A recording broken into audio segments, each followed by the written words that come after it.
You're not dealing with your feelings. Are you tired of being told you're not dealing with your feelings? If so, keep watching. When people think of healing in our culture, they will usually think of crying openly, talking about your difficulties, and talking about the past. Many women find this approach very helpful and fulfilling. Many men do not. But are men deficient because they're not like most women? Absolutely not. When I first started doing therapy with men fresh out of grad school, it looked like men were deficient. I worked in a clinic with all female therapists except for me and was given most of the male clients since the females didn't want to work with the men. This left me with a huge caseload of men and floundering since what I'd been taught in grad school was not working so well with the men. I needed to find out what helped men and find out quickly. As I struggled with this, I slowly started to realize that there wasn't something wrong with the men. There was something wrong with the therapy.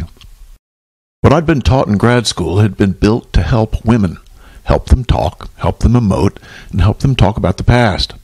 Worked well with women, but it wasn't so hot in working with men. Therapy basically ignored a man's way. What I eventually found was that men tend to heal through their action and do so through honoring and changing the future. Notice this is markedly different from the standard interaction, open emoting, and talking about the past of traditional therapy. But how did I come to these conclusions? One of the first things that tipped me off that men had a very different way to heal was when I ran into the cross-cultural research on grief.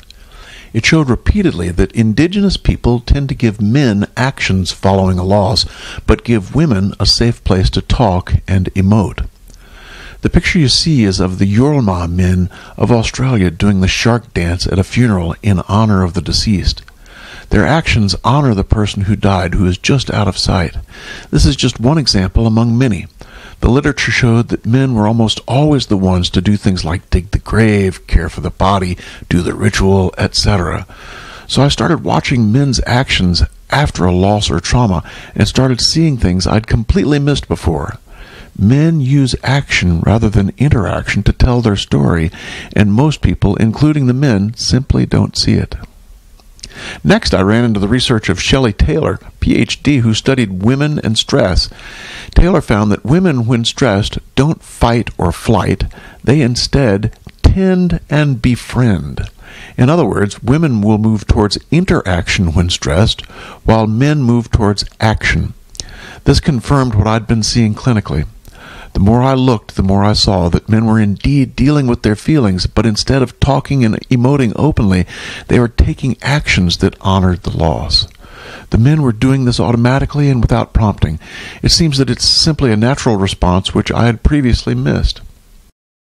A quick example might be Eric Clapton. Clapton's son died in a tragic accident which left Clapton in what he described as a waking nightmare. How did he respond? He secluded himself and played guitar for long periods.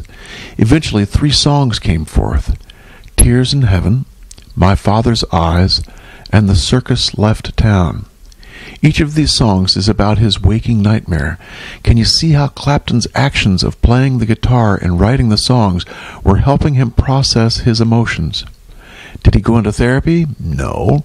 He used his own action to honor his loss and his son, and through those actions he told his story. Not through interaction, but through action and honoring.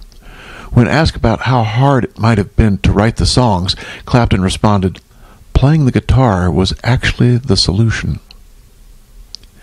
I wrote a book titled Swallowed by a Snake, The Gift of the Masculine Side of Healing, that explains this process in more detail.